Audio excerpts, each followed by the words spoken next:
Hey, it's Andrew again, and you can see that I got a haircut from the last time I did a video. And I'm just gonna show you some modifications I did on my dorm room stereo that I showed you a couple weeks ago. So the first obvious difference is I have real speakers now instead of that neodymium stack with a voice coil that I made.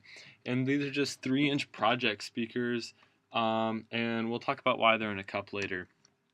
The other modification that I made is I added an auxiliary port, and the way I did that is on the CD drive.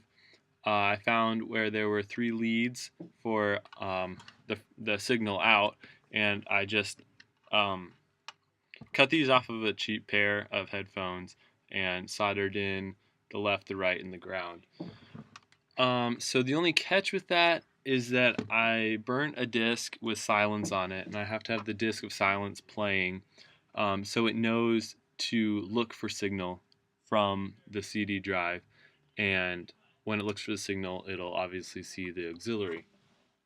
But when it goes from track to track, there's 5-minute tracks of silence. When it goes from track to track, there's no glitch. So that's one nice thing. So I still have my ATX Power Supply wired in the switch, and then I have my stereo system from my truck. So I'll just give you a little example here. Turn on the radio. And you can see the silence disc has started, but I haven't pressed play on my iPod, so you can see as soon as I press play, we got Crazy Game of Poker by OAR playing.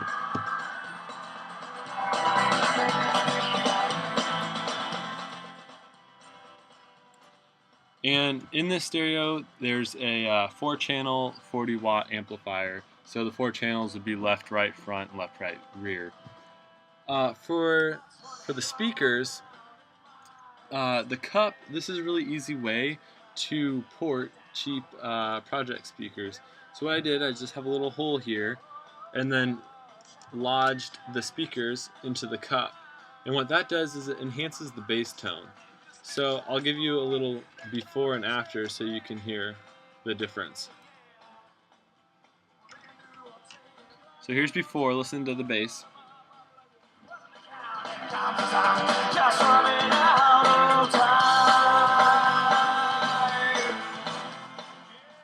And now I'm going to take them out.